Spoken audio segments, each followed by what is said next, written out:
ডিম, এটা আমাদের কুসুম সহ খাওয়া উচিত নাকি আমাদের কুসুম ছাড়া খাওয়া উচিত?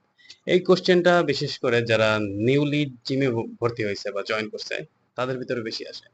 বা দেখা গেছে যে অনেকে ট্রেনাররাও বলে থাকে যে ভাই আপনি কুসুম ছাড়া ডিম খাবেন, কিন্তু আসলে কি এটা ঠিক?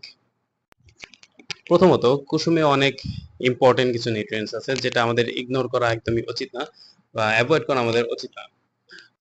আর এই কুসুম ছাড়া খাওয়ার বিষয়টা আসে কখন? আসলে সমস্যাটা হচ্ছে আমরা প্রফেশনাল বডি বিল্ডারদের সাথে আমাদের নিজেদেরকে কম্পেয়ার করি। একজন প্রফেশনাল বডি বিল্ডার দেখা গেছে যে দিনে ৮ থেকে ১০টা ডিমও খায়। এখন সে যদি ১০টা ডিম কুসুম সহ খায় তাহলে সে অনেক বেশি ফ্যাট প্লাস কোলেস্টেরল পাবে, যা তার দরকার নেই। তার লাগবে পিওর প্রোটিন। কিন্তু আপনি যদি ২ থেকে ৩টা ডিম খান তাহলে আপনার কুসুম ছাড়া খাওয়ার কোনো প্রয়োজন নেই।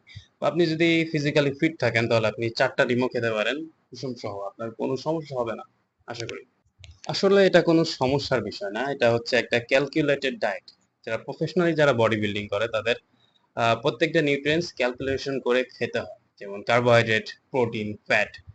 এই কারণে হচ্ছে তারা কুসুম ছাড়া খায়। সো আপনার কুসুম ছাড়া খাওয়ার কোনো প্রয়োজন নাই। আশা করি এটা আপনাদের উপকারে আসছে। উপকারে আসলে অবশ্যই একটা শেয়ার করে দিবেন। আল্লাহ হাফেজ।